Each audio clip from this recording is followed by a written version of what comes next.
नमस्कार, मैं हूं नीलू।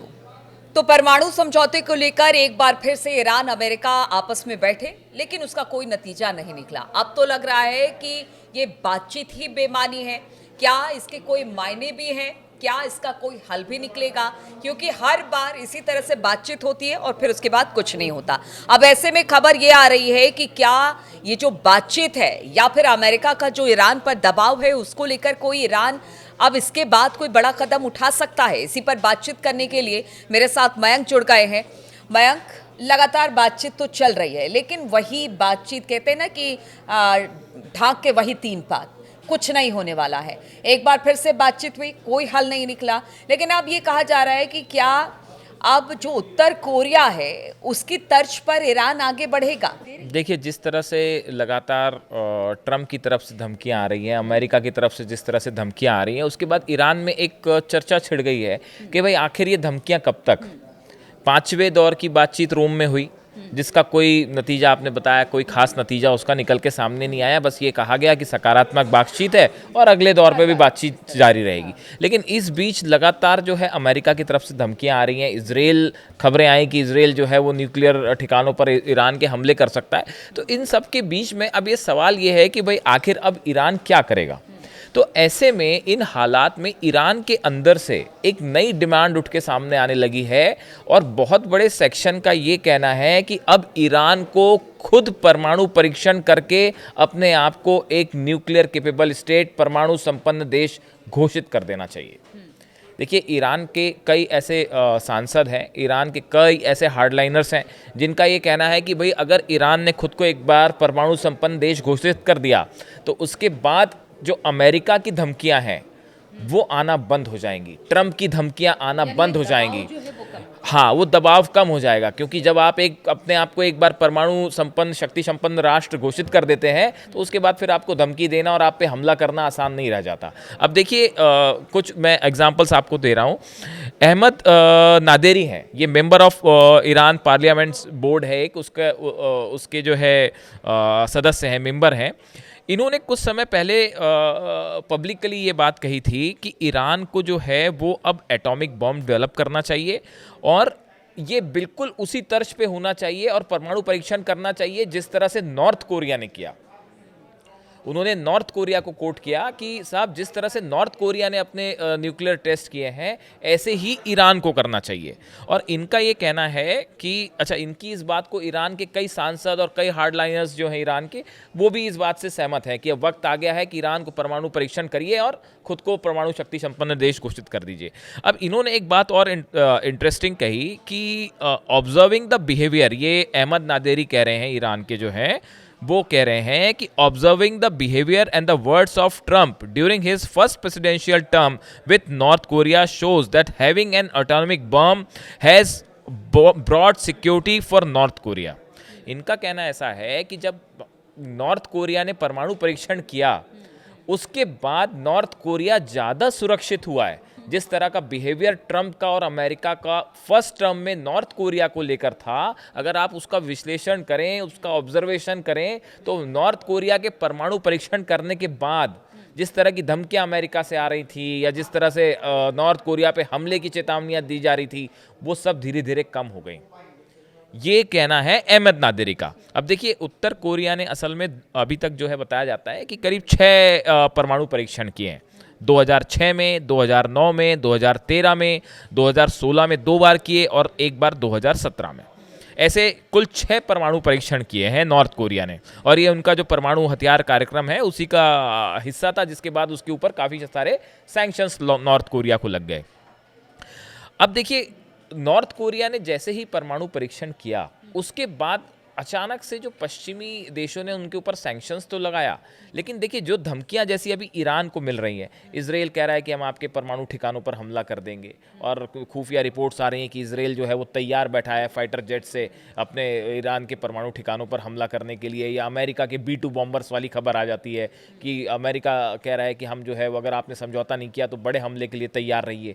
तो ईरान में बहुत सारे लोगों का कहना ऐसा है कि साहब, ये धमकियाँ तभी बंद होंगी जब आप दुनिया के सामने खुद को परमाणु संपन्न देश घोषित कर देंगे और न्यूक्लियर टेस्ट कर देंगे। ऐसे बहुत सारे आम लोगों का ईरान में कहना है। हालांकि देखिए, खामेनी जो है उनके सुप्रीम लीडर, उनकी तरफ से जो पॉलिसी अपनाई गई है कि भाई मानवता के और ह्यूमैनिटी के खिलाफ है न्यूक्लियर बॉम्ब रखना, इसलिए ईरान की तरफ से जो ऑफिशियल स्टेटस है कि भाई हम न्यूक्लियर बॉम्ब नहीं बनाएंगे, हम जो अपना परमाणु कार्यक्रम चला रहे हैं इलेक्ट्रिसिटी के लिए है, हमारे कारखानों के लिए है, मेडिकल ज़रूरतों के लिए है, तो हम उससे न्यूक्लियर बॉम्ब नहीं बनाना चाहते। और जो सुप्रीम लीडर है उन्होंने भी इस पर मनाही लगा रखी है।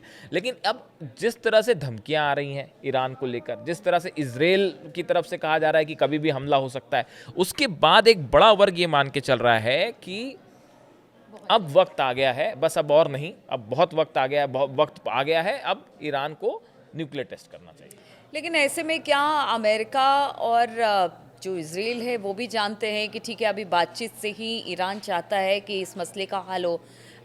उनको भी ये लगता है कि टाइम दोनों तरफ से, चाहे वो ईरान की तरफ से या अमेरिका इजराइल की तरफ से भी, जिस तरह का दबाव है उसमें एक टाइम मिल रहा है, भले वो बातचीत के जरिए हो, लेकिन वक्त दोनों के पास है। कैसा भी देखिए, अब इसमें दो चीज़ें हैं। देखिए, अब ये 5वें दौर की बातचीत हुई रोम में। अब जब ये बातचीत हो रही थी उसके कुछ घंटे पहले जो स्टीव विटकॉफ हैं, अमेरिका के जो एनवॉय हैं, जो कि इस अमेरिका की तरफ से, ट्रम्प की तरफ से बातचीत में हिस्सा ले रहे हैं, उनकी मुलाकात हुई। किससे मुलाकात हुई साहब? मोसाद के जो चीफ हैं डेविड बार्निया और रॉन डर्मर हैं, ये नेतन्याहू के बहुत ही करीबी हैं। तो आप ईरान से बातचीत करने जा रहे हो, ईरान के साथ आप एक विश्वास कायम करना चाह रहे हो, उसके 1 घंटे पहले आप अगर मोसाद के चीफ से मुलाकात करेंगे तो उसका ईरान के ऊपर क्या संदेश जाएगा? संदेश तो यही जाएगा कि भाई आप एक बार फिर जो है किसी तरह का कोई षड्यंत्र तो नहीं कर रहे। बहुत से एक्सपर्ट्स ये मानते हैं। ईरान में इस तरह का संदेश गया कि भाई 5वें दौर की बातचीत के ठीक पहले मोसाद के चीफ से विटकॉफ का मिलना, उसने ईरान में एक ऐसा संदेश दिया जो कि अविश्वास की भावना से पैदा हुआ। जिसके बाद जो है उनके विदेश मंत्री अब्बास अराक्ची, उनका बयान भी आया इजराइल को लेके कि इजराइल ने अगर हमारे पे किसी तरह का हमला किया, हमारे न्यूक्लियर साइट्स पे, तो हम वो जवाब देंगे जो पहले कभी नहीं दिया गया है।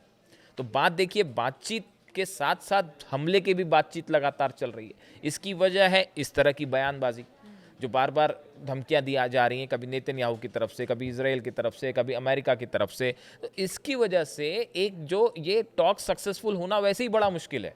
खामेनी पहले ही कह चुके हैं, उनके सुप्रीम लीडर जो है वो पहले ही कह चुके हैं साहब कि ये बातचीत तो हो ही नहीं सकती सफल। मयंक, ऐसे में ये भी कई बार, मतलब इंटरनेशनल मीडिया हो या अखबार हो या बहुत सारी, कि ईरान ने परमाणु परीक्षण कर लिया है। देखिए, थोड़ा सा हाइपोथेटिकल है, किया है नहीं किया है, क्या हुआ है। आपका सवाल बहुत ही वाजिब है। हमारे बहुत सारे दर्शकों का भी ये ओपिनियन होगा। हम अपने कमेंट्स जब पढ़ते हैं तो आप लोग ये कहते हैं कि ईरान के पास ऑलरेडी परमाणु बम है, ईरान कई बार परीक्षण कर चुका है। इस तरह की खबरें हम भी जानते हैं, पूरी दुनिया ये जानती है कि इस तरह की चीज़ें ईरान में हैं।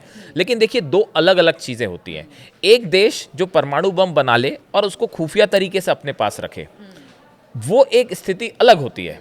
और दूसरी स्थिति होती है कि आप ऑफिशियली आप एक परमाणु परीक्षण करें और एक प्रेस कॉन्फ्रेंस करके आप पूरी दुनिया को एड्रेस कर दीजिए साहब कि हमने परमाणु परीक्षण कर लिया है और हम परमाणु संपन्न देश हैं।